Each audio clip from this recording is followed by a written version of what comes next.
Inside Out 2 is serviceable entertainment.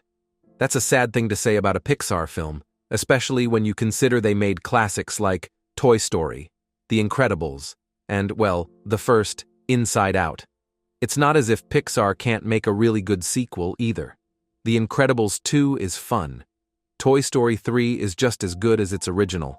Hell, I even liked Lightyear a lot. A hill I will die on if provoked. But, despite being visually impressive, this one is just so run-of-the-mill I couldn't help but be a tad disappointed. In a word, it's just fine. The original Inside Out focused on the emotions of 11-year-old hockey player Riley Anderson. They were rendered as a giant control panel, run by joy, sadness, fear, anger, and disgust. The goal was to show kids that sadness is an important feeling, breaking the sentiment down in ways even the youngest viewers could understand. I don't know what kids will glean from Inside Out 2.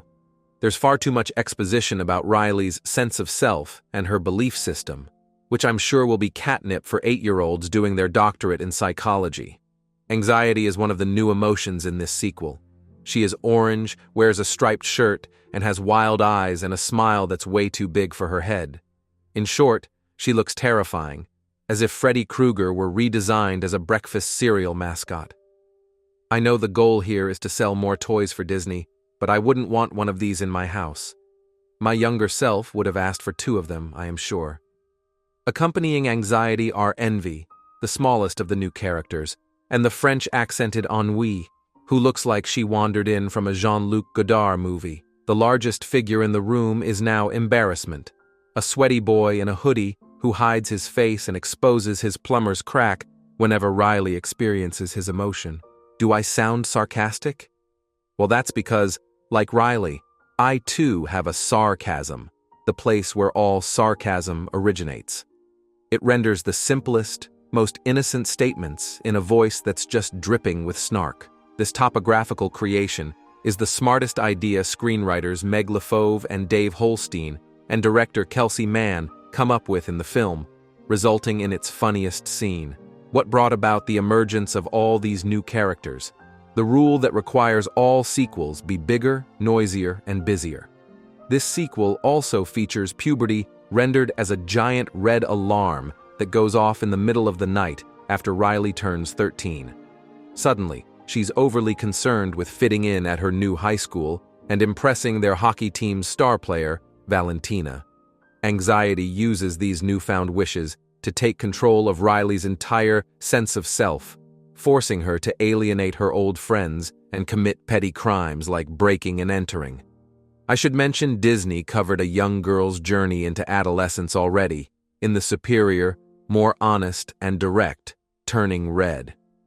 If I didn't know any better, Inside Out 2 would convince me that female puberty solely involves being embarrassed, anxious, and mean.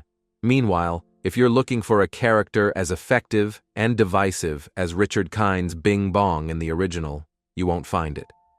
But 2 new supporting players enliven the proceedings the way he did. One is Bluefy, a dog who talks to an invisible audience asking them for help. Uh-oh, we're gonna need your help. Can you find a way out? One of the kids in my screening answered him. The other is his pal, Pouchy, a talking fanny pack full of useful items. They're both drawn as traditionally animated characters, setting them apart from everyone else. Standard issue plot aside, all the voice talent is good here, including the returning Polar, Smith, and Black. A very funny Exarchopoulos made Ennui my favorite of the new emotions. Additionally, Hawk brings a scary energy to her voice, which fits Anxiety quite nicely.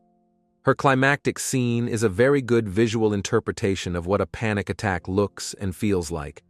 In a recent Time magazine interview, Pixar's Pete Docter, who directed Inside Out, among other films, said if Inside Out 2 fails at the box office, we're going to have to think even more radically about how we run our business.